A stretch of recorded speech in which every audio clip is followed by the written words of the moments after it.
Friends, ఇప్పుడే అందిన వార్త. భారత్ కు హెచ్చరిక. డబ్ల్యూహెచ్ఓ మరోసారి కొత్త రకం కోవిడ్ వేరియంట్ అంటూ లేటెస్ట్ అప్డేట్ అయితే రావడం జరిగిందండి.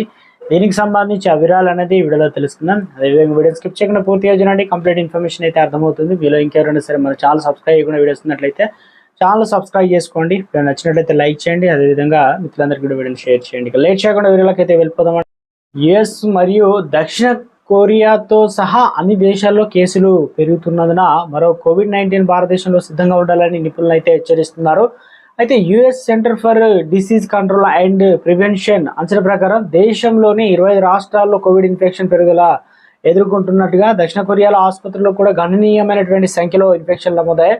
ఇక ప్రపంచ ఆరోగ్య సంస్థ డబ్ల్యూహెచ్ఓ తాజాగా నవీకరణ ప్రకారం జూన్ 24 నుంచి మరియు జూలై 21 మధ్య 85 దేశాల్లో ప్రతి వారం సగటున 17,358 కోవిడ్ నమూనాలు SARS CoW-2 ఇక పరీక్షించబడ్డారట.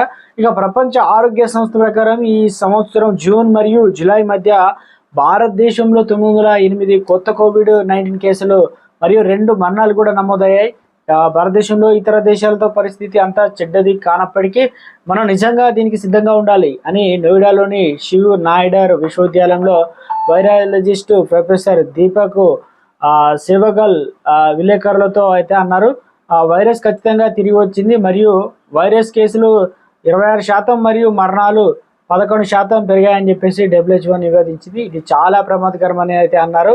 తాజా పేలోడ్ కేపీ జాతులతో నడపబడిందని, ఒమిక్రాన్ వంశానికి చెందిందని, ఒమిక్రాన్ అత్యంత వ్యాప్తి చెందుతుందని మరియు అద్భుతమైన రోగ నిరోధక శక్తి ఎస్కేప్ చూపించిందని జనవరిలో ప్రపంచవ్యాప్తంగా మొదట గుర్తించబడిందని చెప్పేసి KP2 అనేది ఒమిక్రాన్ యొక్క జన్యు యొక్క ఉత్పన్నం. భారతదేశంలో KP2 మొదటిసారిగా డిసెంబర్ 2023లో ఒడిషాలో కనుగొనబడింది. కేపీ జాతుల్లో స్పేక్స్ ప్రాంతంలో కూడా 3 ఉత్పన్న వర్తనాలు ఒమిక్రాన్ వేరియంట్ యొక్క ఉత్పన్న మిస్టర్గా సేగర్ అయితే చెప్పారు. ఇప్పుడు తెలంగాణ పక్క రాష్ట్ర దేశంలో కూడా మొత్తానికి అయితే ఏదైతే మంకీ ఫ్యాక్స్ వస్తున్నాయి దాంతోపాటు మరోసారి అటాక్ కాబోతుందట. అందరూ కూడా జాగ్రత్తగా ఉండాలని చెప్పేసి నిపుణులు అయితే హెచ్చరిస్తున్నారు.